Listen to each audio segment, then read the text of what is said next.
Olá, seja muito bem-vindo ao curso Guimarães Vernieri. Sou o professor Luciano Vernieri e hoje vamos corrigir a prova da ESA de 2017 de História do Brasil. Mas antes, não se esqueça de se inscrever no canal, para acompanhar então aí nosso curso de História que está em pleno andamento para a prova da ESA em outubro. Mas vamos ao que interessa, vamos iniciar então a nossa primeira questão. Assinale entre as proposições abaixo aquela que relaciona as características descritas ao Estado Novo, ou seja, o período do Estado Novo. É isso que eu quero saber. Alguma dessas alternativas vai se encaixar dentro deste período. A letra A: exercício da presidência da República por militares. Período de desenvolvimento conhecido como Milagre Brasileiro. E estabelecimento do bipartidarismo. Alternativa B: separação entre igreja e Estado. Fim da política do café com leite e implementação de reforma financeira conhecida como encilhamento. A letra C: instauração do estado de emergência, diversificação da produção agrícola e estímulo ao desenvolvimento industrial e uso do populismo para conquistar a simpatia dos trabalhadores. Letra D: abertura política, reforma econômica conhecida como Plano Cruzado e alto índice de desemprego. E alternativa E: falando a respeito do estabelecimento de eleições diretas para presidente da República, abertura da economia aos produtos estrangeiros e redução drástica da inflação. Mas afinal, qual destas 5 alternativas tem a ver com esse período do Estado Novo? A alternativa correta é a letra C. Vamos ver agora cada uma delas, o porquê que a A, a B, a D e a E estão erradas e por que a C é a única certa. Letra A está errada, pois o Estado Novo, que vai de 1937 a 1945, foi o período em que a presidência da República foi ocupada por quem? Por Getúlio Vargas, em seu governo ditatorial. Tá? Entretanto, a alternativa A está falando o quê? A respeito dos governos militares, que vai de 1964 a 1985. Falando a respeito do governo Médici, no qual ocorreu o quê? O chamado Milagre Brasileiro. E o bipartidarismo foi no governo Castelo Branco, através do Ato Institucional número 2. Por que a letra B está errada? Porque a separação entre a Igreja e o Estado ocorreu com a promulgação da Constituição de 1891, a primeira Constituição da República. E o fim da política do café com leite, ela vai ocorrer em 1930, com a ascensão de Getúlio Vargas à presidência do Brasil.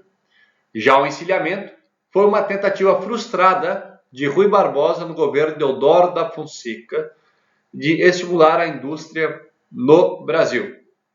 Seguindo. Letra C. Por que a letra C está correta?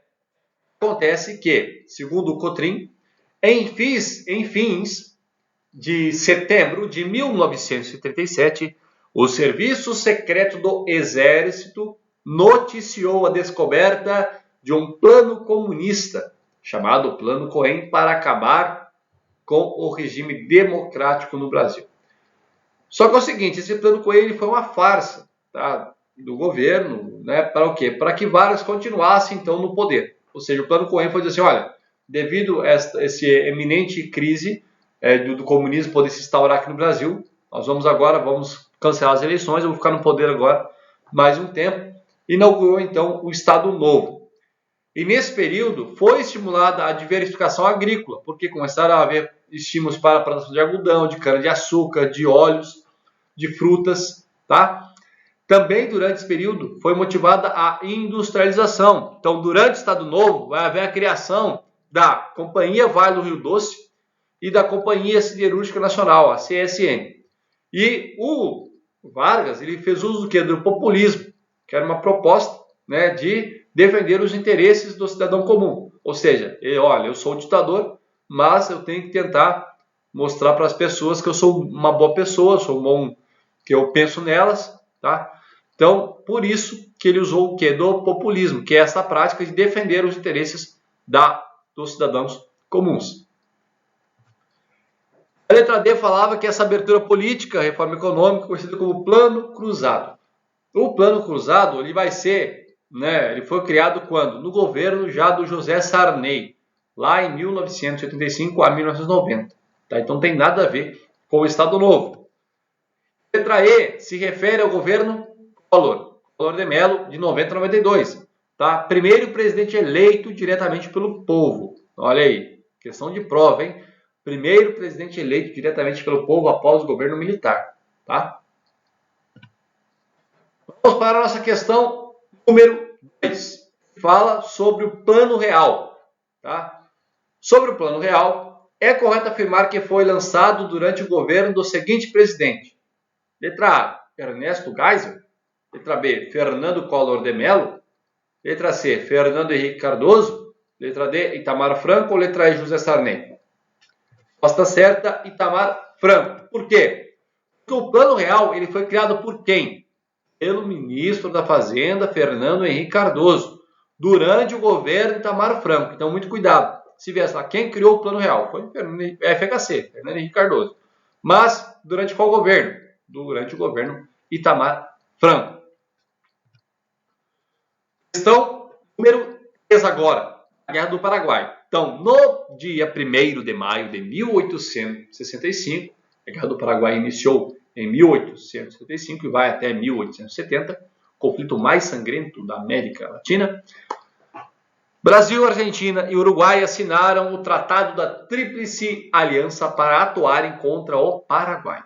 Então, Brasil, Argentina e Uruguai se uniram contra quem? Contra o Paraguai. Nessa oportunidade, escolheram para exercer a função de comandante em chefe, está assim mesmo na prova, tá? Não está errado, das forças aliadas para a invasão do Paraguai. Manuel Luiz Osório, Solano Lopes, Luiz Alves de Lima e Silva, Venâncio Flores ou Bartolomeu Mitre? Resposta certa, Bartolomeu Mitre. Agora vamos analisar por que Bartolomeu Mitre e não os outros. Conforme o acordo da Tríplice Aliança entre Brasil, Argentina e Uruguai, o comando geral ficou com Bartolomeu Mitre, que era presidente da Argentina. Isso quando? Quando o combate fosse em solo argentino ou paraguaio. Né? Já o exército uruguaio ele era comandado por Venâncio Flores.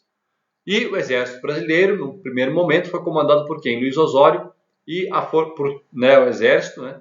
E a força naval pelo almirante Tamandaré. Ah, mas e o Duque de Caxias, o Luiz Alves de Lima e Silva, não comandou? Comandou o exército, sim, a partir de quando? A partir da derrota em Curupaiti. Então, os aliados perderam em Curupaiti.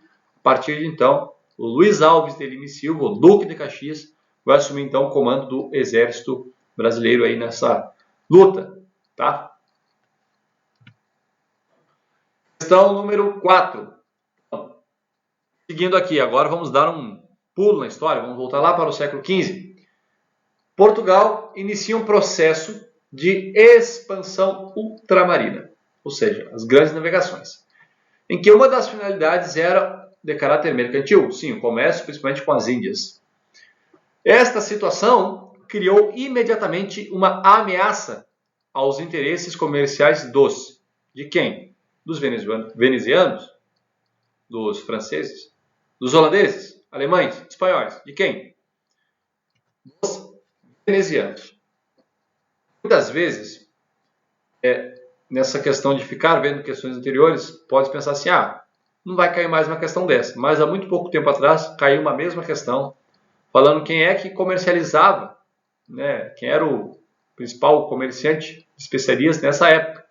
Então, há pouco tempo atrás, caiu uma questão muito parecida, né, falando a respeito dos venezianos e dos genoveses, que é no caso o seguinte, dominava o comércio de especiarias orientais pelo Mediterrâneo, eram os genoveses venezianos da Península Itálica. Então eles pegavam as especiarias lá nas Índias, comercializavam ali com os europeus por um preço muito elevado, né? Só que em 1453 ocorre um fator que foi a fechada de Constantinopla pelos turcos otomanos, tendo também os genoveses e venezianos também vão ter que procurar outra rota comercial, né? E Portugal, nesta época, era o único país que estava livre de guerras para poder, então, se lançar à expansão marítima. Por quê? Porque a França ainda estava em guerra com a Inglaterra, a Espanha, ela ainda estava lutando contra a expulsão dos mouros, né? Então, assim, houve isso. Então, a questão dos venezianos e genoveses, tá? Nesta situação aí das especiarias no século XV. Questão número 5, falando que entre as revoltas ocorridas durante a Primeira República, houve uma na década de 1910, vencida pelas tropas federais, conhecida como Revolução Federalista, Guerra do Contestado, Revolta da Vacina, Guerra de Canudos ou Revolta da Armada? Guerra do Contestado é a resposta certa. Vamos ver por quê. A Revolução Federalista ela não vai ocorrer na década de 1910. Ela vai ocorrer aonde? Lá nos anos 1893 a 1895. Aonde? No Rio Grande do Sul, durante o governo Floriano Peixoto. Ela inicia no governo Peixoto e só termina no governo já do civil Prudente de Moraes. Tá? Entre dois grupos políticos, nós tínhamos os pica-paus e os maragatos, em que o primeiro, os pica-paus, defendiam a forma de governo que é republicana e presidencialista, enquanto os maragatos, a forma republicana e parlamentarista. Letra B. A Guerra do Contestado foi o movimento messiânico. Temos dois movimentos principais messiânicos na história do Brasil, que é a Guerra do Contestado e a Guerra de Canudos, ocorrido entre 1912 e 1916, durante os governos de Hermes da Fonseca e Venceslau Braz. Então nós temos aí, encontramos a questão que fala lá da década de 1910. Revolta da Vacina. A revolta da vacina ela vai ocorrer antes da Guerra do Contestado. Aonde? No Rio de Janeiro, durante o governo Rodrigues Alves, entre 1902 e 1906. E a Guerra de Canudos também foi um movimento messiânico, só que ele ocorreu quando? Em 1893 a 1897, aonde? No Nordeste. Revolta da Armada. Revolta da Armada. Nós temos duas revoltas da Armada no Brasil, sendo a primeira em 1891 no governo Deodoro da Fonseca e a segunda já foi em 1892 no governo Floriano Peixoto. O que é importante nessa questão? A questão é que muitas vezes a gente não estuda história por datas, porque a gente acredita que na ESA não se cobre data. Mas como foi o caso dessa questão, muitas, praticamente todas as questões, elas ocorreram dentro do período da Primeira República. E o que diferenciou? Cada uma delas foi a década em que ocorreu. Então, o contestado ocorreu na década de 10, as outras não. Então, se você não souber mais ou menos que ano que ocorreu tal revolta, certamente será uma questão muito complexa de ser respondida. Vamos para a nossa última questão. Sobre a chamada União Ibérica, podemos afirmar que, letra A, como consequência deste período, a França invade o território brasileiro em sua porção nordeste a partir de 1624. Como consequência desse período, os territórios antes dominados por Portugal passaram a ter como língua oficial o espanhol. Período entre 1580 e 1640 em que o rei da Espanha, Filipe II, passou também a ser rei de Portugal. Letra D. Só inverteu, Filipe II ser rei de Portugal e passou a ser rei da Espanha. Letra E. Como consequência desse período, Espanha se tornou adversário econômico de Portugal. Resposta certa, letra C. Vamos ver por que a letra C está correta e as demais estão erradas. Letra A. Como consequência da União Ibérica, a França invade o território brasileiro em sua porção nordeste a partir de 1624. Tem dois fatores errados. Primeiro, que a França está sempre querendo invadir o Brasil. Já tentou uma vez fundando a França Antártica, no Rio de Janeiro, depois ela tentou invadir durante a União Ibérica o Maranhão, tá? Só que não foi a partir de 1624. E não foi só porque houve a União Ibérica, tá? Quem vai invadir o Brasil durante a União Ibérica, por causa da consequência da União Ibérica, a partir de 1624, vai ser os holandeses e não os franceses, tá? Letra B. Com consequência desse período, né, os territórios dominados por Portugal passaram a ter a língua oficial espanhol. Não. Embora Portugal e suas colônias, como no caso o Brasil, se tornaram um território espanhol, o idioma oficial continuou sendo o português, tá? Não mudou, através de uma assinatura do chamado Juramento de Tomar, em 1581, na qual a Espanha se comprometeu em assegurar certas questões que o próprio Portugal exigiu, tá? A letra C está correta porque Filipe II era neto de Dom Manuel o Venturoso, rei do descobrimento do Brasil. Filipe II venceu a disputa pelo trono lusitano após a morte de Dom Henrique, o cardeal Henrique, que faleceu em 1580, sem possuir herdeiros, encerrando assim a dinastia de Avis, né? E o Filipe II então vai assumir o trono lusitano também, dando início então à União Ibérica, que foi um período de 60 anos em que Portugal e suas colônias foram dominadas pela Espanha. Então o Brasil durante esse período também foi um país espanhol. A letra D está errada porque Filipe II era rei da Espanha e não de Portugal. A letra E, nesse período, Portugal e as colônias tornaram-se domínio espanhol. Então não tem nada a ver esse negócio de que foi um adversário econômico. Não, pelo contrário, a Espanha incorporou Portugal aos seus domínios. Aqui as nossas referências estão seguindo aqui. Então, onde é que as referências estão no manual? Nós temos aí o Gilberto Cotrim, tá? E o Luiz Kochiba, foi daí então todas as questões lá, procurei nos livros e encontrei, tá? Gostaria de agradecer por ter me acompanhado até aqui. Qualquer dúvida, deixa aqui na descrição do vídeo, tá? Não se esqueça também de curtir, de comentar e de se inscrever no canal e acompanhar aqui o nosso curso de História. Muito obrigado, Deus abençoe a todos e até a próxima.